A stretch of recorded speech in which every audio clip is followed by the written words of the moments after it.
पूजा खेडकरची तक्रार करणारे आणि प्रकरण तडीस लावणारे सामाजिक कार्यकर्ते विजय कुंभार यांची प्रतिक्रिया जाणून घेतलेली आमचे प्रतिनिधी मिकी घई यांनी। यूपीएससीने सर्वात मोठी कारवाई केली आहे। यूपीएससीने पूजा खेडकरला दोषी ठरवत तिचं प्रोबेशनरी आयएएस पद हे रद्द केलेलं आहे। आतापर्यंत ज्यांनी या संपूर्ण प्रकरणाचा पाठपुरावा केलेला आहे ते विजय कुंभार सर सध्या आपल्या सोबत आहे। सर, सर्वात मोठी कारवाई म्हणावी लागेल, कसं पाहता या कारवाईकडे? कारवाईला थोडा उशीर झाला असला तरी या कारवाईचे स्वागतच केलं पाहिजे, कारण अशा प्रकारची कारवाई नॉर्मली आयएएस अधिकाऱ्यावर होत नाही। ही कारवाई झाली, यूपीएससीने त्यांच्यावर एफआयआर सुद्धा दाखल केलेला आहे, परंतु इथं थांबणार नाही तर यापुढे त्यांचं आयएएस पद सुद्धा काढून घेतलं जाईल। ते पूर्ण चौकशी केल्यानंतर काढून घेतलं जाईल। परंतु अशा प्रकारची कारवाई करताना यूपीएससीने एफआयआर केलाय तो पूजा खेडकर यांच्यावर केलाय। पूजा खेडकर यांच्यावर कारवाई झाली पाहिजे, एफआयआर झाला पाहिजे, याच्यात कुठलीही शंका नाही।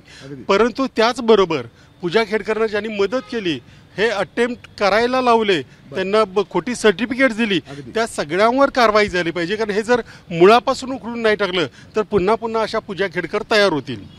आतापर्यंत अशी म्हणजे इतर कुणावरही कारवाई झालेली नाही, अर्थात ज्यांनी कधी माझ्या पाहण्यात तरी नाही अशी उदाहरण, त्यांच्यावर सुद्धा कारवाई व्हायला हवी, त्यांच्यावरही कारवाई व्हायला पाहिजे। आणि अशा प्रकारचे या संपूर्ण सिस्टीममध्ये पूजा खेडकर एकटी नाही आहे। अशा अनेक पूजा खेडकर यूपीएससीमध्ये आहेत, एमपीएससीमध्ये आहेत, राज्य स्पर्धा परीक्षेमध्ये आहेत। त्यांचाही शोध घेऊन त्यांच्यावर कारवाई केली पाहिजे आणि जास्त कारवाई म्हणजे हे लाभ घेणाऱ्यांपेक्षा त्यांना लाभ घेऊ देणारे जे आहेत त्यांना जास्त कडक कारवाई करून जेलमध्ये टाकलं पाहिजे, तरच ही कीड थांबेल।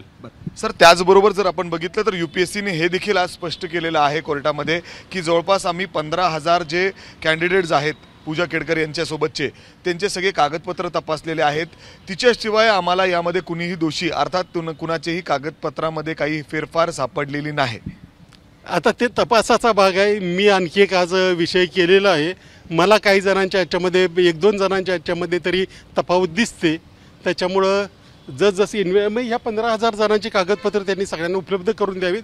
तिथले विद्यार्थी किंवा जे उमेदवार असतील ते त्याच्यात डिस्क्रिप्शनशी शोधून यूपीएससीला देतील। म्हणजे तुम्ही असं म्हणताय सर, यामध्ये आणखीन अशाच पद्धतीने फेक कागदपत्र तयार करून किंबहुना तिथं सबमिट करून ते आतापर्यंत हे पद भोगतायत असं माझं 100% सांगतो। मी 100% सांगतो, याच्यात कुठलीही शंका नाही आहे। एका उमेदवारास तर मी आत्ता काढून दिलंय आजच। बरं, म्हणजे असे अजून उमेदवार आहेत, पण प्रकार वेगळा असेल फसवण्याचा, पण फसवणुकीचे प्रकार आहेत। त्याच्यामुळे त्या सगळ्यांवर कारवाई झाली पाहिजे, नीट चौकशी झाली पाहिजे।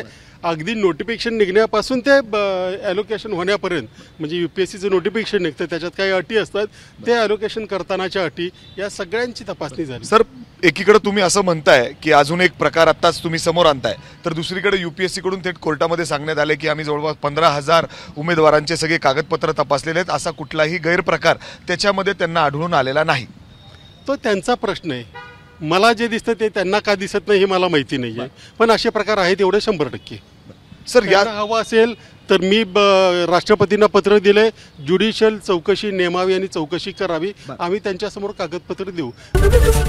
एबीपी माझा, उघडा डोळे बघा नीट।